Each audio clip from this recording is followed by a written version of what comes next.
Thanks, Mr Dilly. Hi everyone, my name is Zana Fraillon and I'm the author of The Way of Dog. And The Way of Dog is about Scruffity, and it's all told from his point of view. And because he's a dog, he doesn't talk the same way we do. He talks in a kind of a dog rhythm, in the same way that dogs pant and run and walk and scamper after things. And sometimes he doesn't even use human words, but he'll use dog words instead. And Scruffy's had a bit of a tough life. He doesn't have a family, so this story is about him finding a home and the people he meets along the way. I'm going to read 3 parts. The first part is where we meet Scruffity.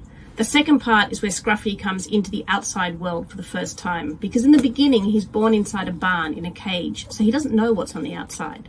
And the third part is where Scruffity meets a fox. Okay, here we go. The Way of Dog. Dear Shoelegs, are you coming? Are you? Are you? Then shake wide awake and take my advice. Throw the burrs from your fur and slide on the ice.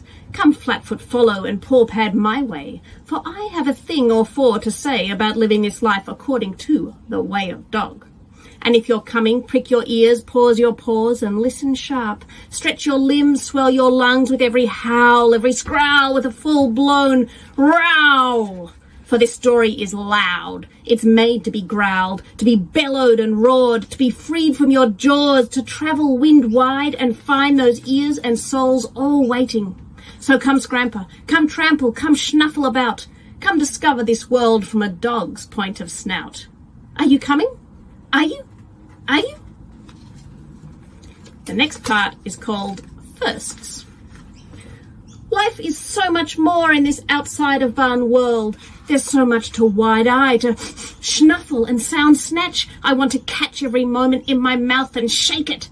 All the tingling on my tongue, the bristling in my fur, on my skin is filling me up close to bursting. Is this the way every day is? Just tasting each trace on the wind as it passes, rolling in grasses all full up of flowers, schnuffling the tumbling towers of trees, sound snatching the whispers that call on the breeze, pouncing on creepers that scattle and skittle, bouncing in each and every little puddle again and again and again, chasing the rumblings that roll underground, scampering and spinning around and around with happy. The mama dogs never told of all these wonders. They never told of holding a sausage on my tongue, or how one comes undone with a schnuffle of bone, or the crazy race of glee of a ball thrown just for me, or how a stick makes teeth feel like sunshine.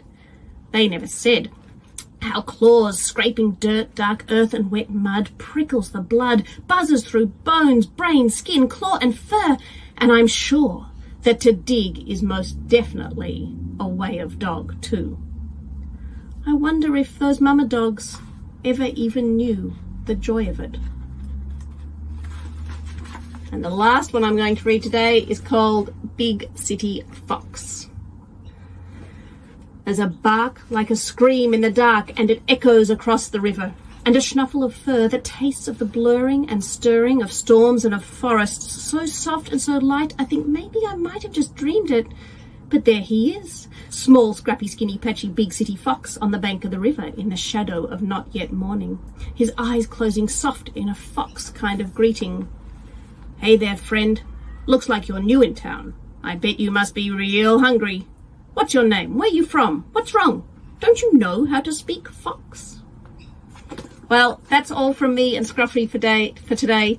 Thank you all for listening, and back to you, Mr Dilly.